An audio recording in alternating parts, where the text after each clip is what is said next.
Hello everyone and welcome back to my channel Edmund Mindaros.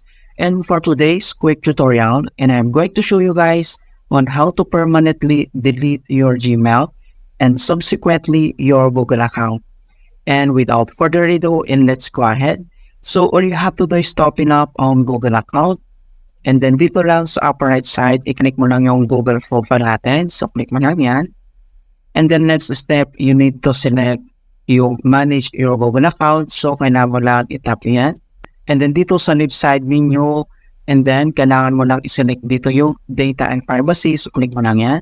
So, dito sa data and privacy, scroll down at hanapin natin dito yung delete your Google account and delete your entire account and data. So, kailangan mo lang i-click ito. Okay? So, click lang natin yan. And then next step ay kailangan mong mag-enter dito yung password ng ating account. So, enter lang natin. And then, ang susunod, i-click mo lang itong next.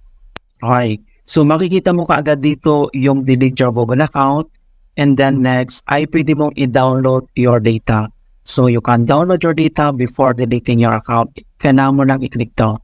Alright. So, bago tayo mag-proceed, so please read this carefully. Okay. So, intindihin natin mabuti bago tayo mag-delete ng account. If you're trying to delete your Google account, which provides access to various Google services, you'll no longer be able to use any of those services and your account and data will be lost. Okay? And then other informations nandito siya, so pwede mo basahin. And then next step is scroll down. And then makita mo naman dito yung all this content will be deleted. So, makita mo dito yung mga associated na apps and account like Gmail, YouTube, and others mga kaibigan. And then next step, dito na sa baba ay kailangan mo lang i-click tong box na yes, I acknowledge.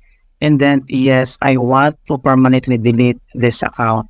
So click mo lang yan. So dalawa. And then kailangan mo lang i-click tong delete account. Alright, so ganoon lang po kasimple on how to delete your Gmail account. And please don't forget to like this video, subscribe to my channel for more quality content. Thank you guys and see you in my next tutorial.